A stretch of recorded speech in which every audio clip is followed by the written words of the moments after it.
The Philadelphia Eagles, of course, Super Bowl champions. They traded out of the first round.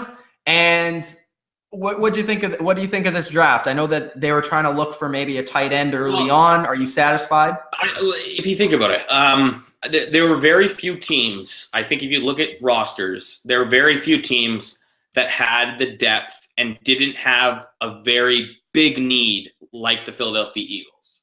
Because if you look at their roster top to bottom, and obviously they have pretty much the same, and what they kind of needed, they picked right away or as soon as they could, right? Because they didn't have a lot of picks. They traded out, got another second-round pick, and then had to trade again to get Dallas Goedert.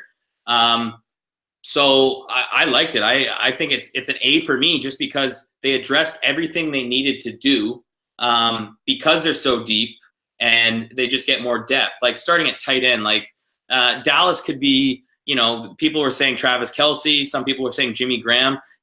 It's crazy to see watching his highlights, what he does after the ball. Obviously lower end talent playing in the FCS, but still look at the production and the paycheck Trey Burton got.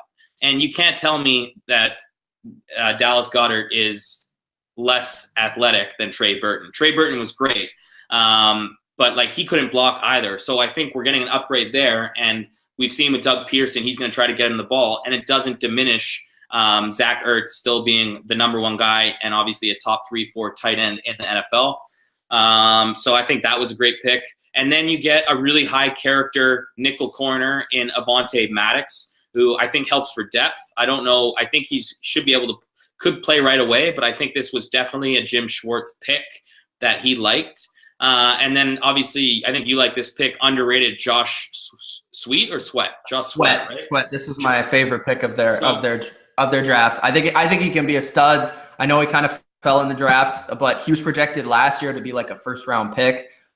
He has all the athleticism to be like a stud pass rusher, but he's had a couple of injury issues, which is the reason why he fell. He can really set the edge. He's strong.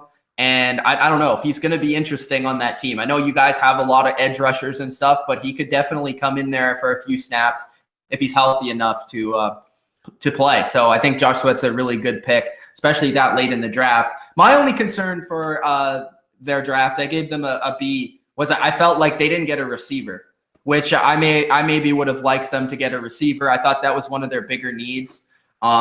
Yeah, the tight end's nice, but that's the second tight end. I mean, I would have liked to get another receiver there, just maybe to complement Jeffrey on the outside.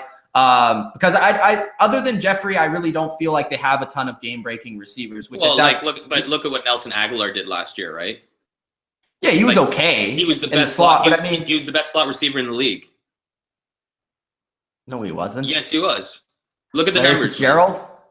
Well, he was the best secondary. Jarvis Landry? He was the best secondary. Well, still look at his numbers, especially on third down. I'm just saying, I would have liked them to get a receiver. That's my complaint with their draft, and I think I would have maybe also I don't know. I just maybe get a couple more picks, a little like they had a second, fourth, sixth, seventh. They didn't have many picks in this draft. It's kind of interesting. Well, but what I'll say is the second round pick was given up because of Carson Wentz, so A+ on that trade. The third round pick was Ronald Darby, pretty much nothing, which I think all in all, Ronald Darby did help us win a Super Bowl. Oh, that's a bonus there. And we picked up another second round. Plus, I think part of this draft class, you got to throw in Sidney Jones because he barely played. So, all in all, we only had six players. We're getting Jordan Mailata, the Aussie. He's 6'7", quick. He's just a flyer. And I think what they're doing now is they're going to open one practice squad player, an extra one. So right now it's 10. I think they're going to open one spot for each team to have an international player like him to be able to learn the sport when like these crazy athletes, which I think is great for the league. So he's kind of a flyer. And then just before him, we took an offensive tackle, Matt Pryor, out of TCU, who's just massive. He's like 6'7", 360, really quick. similar to actually Big V was taking out of TCU as well. So that just gets depth. I think all in all, what we got was great because we plugged in a lot of holes. And I know you think we needed a wide receiver. I personally don't, because Torrey Smith was trash and we'd be able to move the ball. Torrey Smith was good in the playoffs. He was great in the playoffs. But if you look and watch the game, he had tons of drops and only caught 30 passes as a second receiver, outside receiver, which is insane. I do think Mike Wallace still has some game left.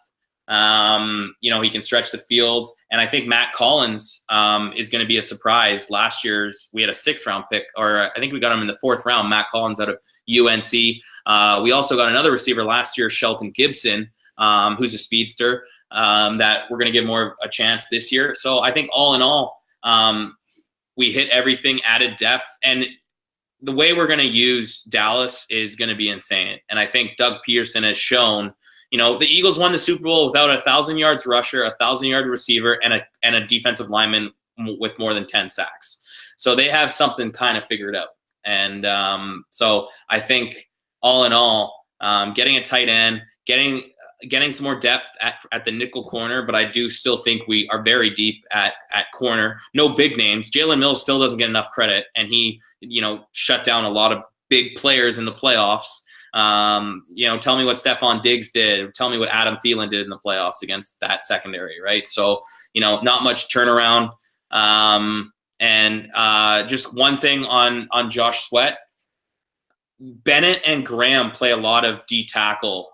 If you look at Graham, played mostly D tackle during the Super Bowl and had Derek Barnett. So without Curry here, I think that Sweat is going to have a chance to get a lot of snaps in that rotation. I think Barnett moves up to be, getting a lot more snaps, and then Sweat's gonna, if he's healthy, is gonna be able to get a lot of snaps in this offense. So all in all, it's the same with your Patriots. You got to trust what Howie Roseman's doing because, I don't. Yeah, it's a team with. There's a few teams in this draft where it was kind of like they don't need a lot of positions. So it was just like, what do they really want, or what is the best player for them on the board? So I can't really judge it, but I was just saying, from my perspective, I would have liked them to pick a receiver. It's nothing no, but it's tough from the outside because no one's really flashy, and Alshon Jeffrey still doesn't get enough credit for how good he is. Like, you would say he's not even a top 15 guy. Like, at the beginning of the season, you guys were saying that he wasn't even top 15 in the league. I don't think he is. No, top 20. For sure. But I'm just saying, like, Eagles know, and we've seen him, he just mossed Rowe in the Super Bowl for a touchdown that could have easily been knocked away. So, he has that potential. So I think all in all, for me, it's an A because it's tough when you are so deep. And there's another team that similar. I think the Vikings were just below that, where their team is so deep that it's tough to really grade them because you're just looking for depth, really. And, there's a couple spots that you might be able to throw them in right away.